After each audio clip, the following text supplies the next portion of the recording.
Selamat pagi anak-anak, bagaimana kabar kalian? Semoga semua sehat-sehat. Dan pagi ini kalian belajar dengan Bu Nurul. Sebelum belajar, hendaknya kalian berdoa menurut agama dan keyakinan kalian masing-masing. Dan jangan lupa, siapkan buku paket tema 3 dan juga alat tulis kalian. Silakan duduk yang manis, fokus ke layar kalian masing-masing, dan juga perhatikan penjelasan dari Bu Nurul baik-baik. Selamat belajar!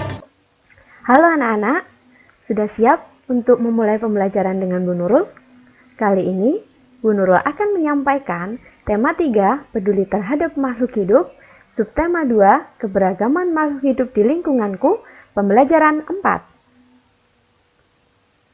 Hal-hal yang akan Bu Nurul sampaikan yaitu tujuan belajar, materi pembelajaran, kesimpulan, soal-soal, dan juga pesan-pesan. Tujuan kita belajar hari ini, yang pertama, diharapkan setelah belajar hari ini kalian bisa mengidentifikasi dampak perburuan hewan. Yang kedua, memberikan pendapat tentang kegiatan manusia terhadap hewan. Dan yang ketiga, mengidentifikasi dan mengelompokkan pertanyaan yang baik dengan benar. Pada pertemuan sebelumnya, anak-anak tentunya sudah belajar tentang hak dan kewajiban manusia terhadap hewan. Kali ini, Bu Nurul ingin bertanya kepada kalian, manusia mempunyai kewajiban menjaga keseimbangan alam. Selain menjaga kelestarian tumbuhan, menjaga kelestarian apa lagi anak-anak? Ya, menjaga kelestarian hewan. Nah, dengan cara apa? Dengan cara tidak melakukan perburuan terhadap hewan. Tetapi anak-anak, perlu kalian tahu, manusia masih banyak sekali yang melakukan kegiatan perburuan terhadap hewan. Banyak alasannya anak-anak. Berikut alasannya mengapa manusia melakukan perburuan terhadap hewan. Yang pertama, untuk dijadikan pakaian. Yang kedua, untuk dijadikan aksesoris atau hiasan kegiatan adat. Selain itu juga hiasan rumah biasanya anak-anak. Mereka bangga untuk disebut sebagai seorang pemburu. Mereka merasa hebat anak-anak kalau sudah berhasil memburu para hewan, padahal kegiatan tersebut sudah dilarang oleh pemerintah. Nah, berikut pemanfaatan hasil perburuan hewan. Ini beberapa contoh yang Bu Nurul ambil untuk ditampilkan di slide ini. Nah, yang pertama, ini ada kegiatan pemburu yang sedang siap membidik para gajah di sini.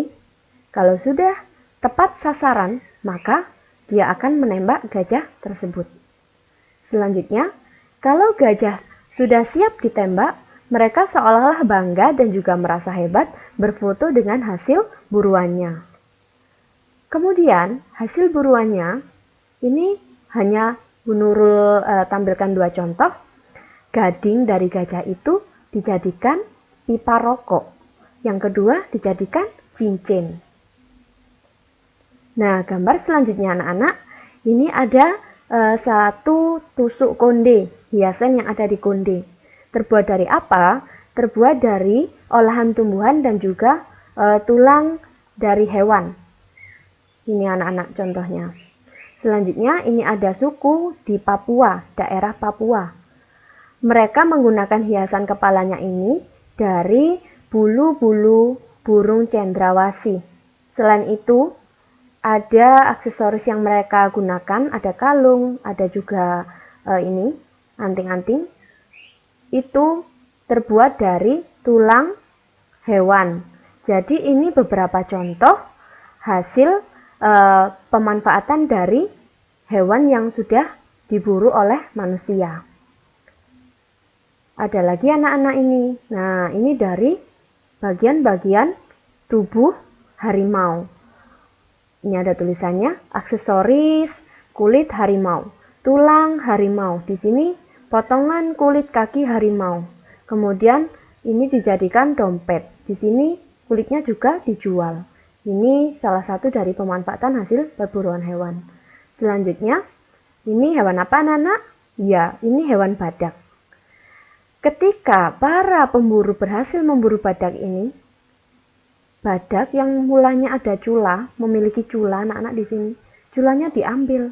Nah, seperti ini. Kasihan kan anak-anak? Ini sakit loh ya. Kemudian, kalau culanya sudah berhasil diambil seperti ini, biasanya manusia menggunakannya sebagai hiasan rumah ataupun bisa dijadikan sebagai kalung. Nah, itu beberapa contoh pemanfaatan hasil perburuan hewan anak-anak. Selanjutnya, kalau perburuan hewan terus dilakukan oleh manusia, dampak apa yang terjadi? Yang pertama, bagi hewan-hewan banyak yang mati dan juga punah. Yang kedua, bagi manusia, tidak bisa menikmati keindahan dan keunikan yang dimiliki oleh hewan. Bagi alam, keseimbangan alam akan terganggu. Selanjutnya, silakan sekarang kalian membuka buku siswa halaman 70-71. Di situ ada bacaan yang berjudul Harimau Masuk Desa, Warga Cemas. Silakan kalian hentikan sementara video Bu Nurul 5 menit. Bu Nurul beri waktu untuk kalian membaca dan juga memahami bacaan tersebut.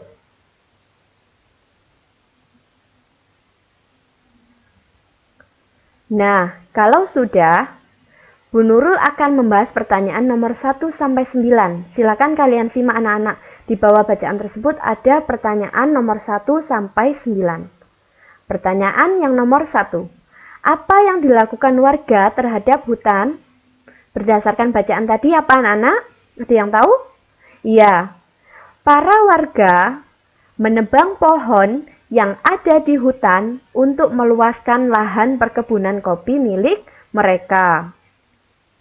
Yang kedua, apa yang terjadi dengan harimau? Nah, harimau masuk ke desa yang mereka jadikan tempat tinggal.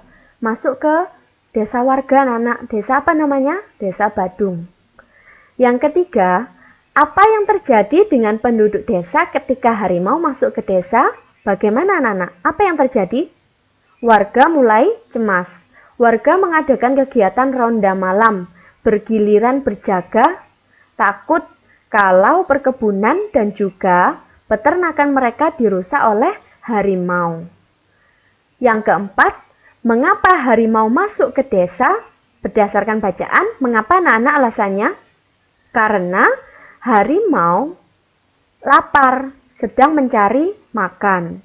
Kan tadi diceritakan di bacaan bahwa pohon-pohon yang ada di hutan sudah ditebang. Otomatis hewan-hewan kecil yang biasanya makan tumbuhan mencari tempat yang ada tumbuhannya. Kan tadi sudah ditebang. Nah, tumbuhannya sekarang nggak ada. Maka dari itu hewan-hewan kecil berpindah ke tempat yang lain. Nah, kalau hewan-hewan kecil berpindah ke tempat yang lain, maka harimau sudah tidak punya santapan lagi. Tidak ada yang dimakan. Maka dari itu harimau masuk ke desa. Kan harimau menganggap mungkin saja di desa ada hewan yang bisa dia makan. Kemudian nomor 5, setujukah kamu dengan warga yang menebang kayu di hutan? Mengapa? Anak-anak setuju atau tidak? Tidak setuju, karena pohon-pohon yang ada di hutan menjadi tempat tinggal para hewan. Nah, kalau tempat tinggalnya sudah tidak ada, hewannya akan bingung mau tinggal di mana, mencari makan di mana. Nah, nomor 6, apakah yang dilakukan warga melanggar hak-hak hewan? Jelaskan. Jelas saja melanggar, karena hewan sudah tidak punya tempat berlindung lagi. Kemudian yang ketujuh, apakah yang dilakukan penebang pohon juga melanggar hak-hak masyarakat sekitar? Jelaskan. Tentu saja melanggar hak-hak masyarakat sekitar. Kalau pohon-pohon yang ada di hutan sudah tidak ada, maka jika terjadi hujan, airnya tidak bisa diserap lagi oleh tanah. Kemudian air bersih juga tidak ada. Nomor 8, jika kamu menjadi warga tersebut, apa yang akan kamu lakukan? Tidak menebang pohon yang ada di hutan sekitarnya. Nomor 9, apa kewajiban yang seharusnya dilakukan oleh warga? Apa anak-anak seharusnya kewajiban yang harus dilakukan? Iya, menjaga kelestarian hutan yang ada di sekitar desa. Nah, anak-anak, ciri-ciri pertanyaan yang baik itu bagaimana? Apa ada yang tahu? Ya, mengandung unsur adiksimba. Adiksimba ini merupakan singkatan dari kata tanya. A. Apa? Untuk menanyakan suatu topik yang sedang dibahas. Kemudian, di mana? Untuk menanyakan tempat. K. Kapan? Untuk menanyakan waktu. Si. Siapa? Untuk menanyakan tokoh yang terlibat di dalam suatu pembahasan atau bacaan. Kemudian ada M. Mengapa? Untuk menanyakan sebab akibat kejadian. Dan yang terakhir ba. Bagaimana? Menanyakan cara atau keadaan. Nah, itu anak-anak ciri-ciri dari pertanyaan yang baik. Selanjutnya, Bu Nurul menyampaikan kesimpulan dari pembelajaran kita hari ini. Yang pertama, kita harus melaksanakan hak dan kewajiban secara bijak terhadap hewan. Supaya apa? Supaya keseimbangan alam terjaga dengan baik. Yang kedua, kita bisa mengelompokkan pertanyaan berdasarkan ciri-ciri pertanyaan yang baik. Ciri-cirinya tadi apa, anak-anak? Mengandung unsur adiksimba. Tadi sudah dibahas ya. Selanjutnya, Bu Nurul akan berpesan kepada kalian. Yang pertama, laksanakan hak dan kewajiban kalian dengan seimbang. Anak-anak, kalau di rumah, waktunya belajar ya belajar. Boleh bermain, Bu? Boleh. Asalkan kalian tahu waktu. Kalau waktunya beribadah juga beribadah.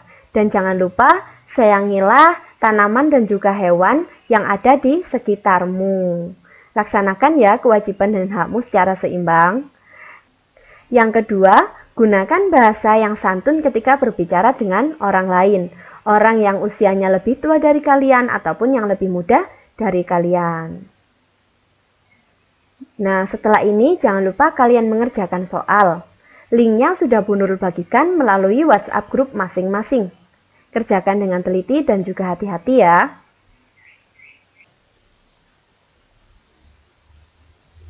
Nah, demikian materi yang bisa Bu Nurul sampaikan hari ini. Semoga menjadi ilmu yang bermanfaat untuk kita semua. Mohon maaf jika ada salah kata dari Bu Nurul. Dadah anak-anak. Nah, anak-anak, demikian materi dari Bu Nurul pagi ini. Semoga menjadi ilmu yang bermanfaat untuk kalian. Dan jangan lupa, setelah ini kalian mengerjakan latihan soal di link yang sudah Bu Nurul bagikan di WhatsApp grup masing-masing. Kurang dan lebihnya Bu Nurul mohon maaf. Wassalamualaikum warahmatullahi wabarakatuh.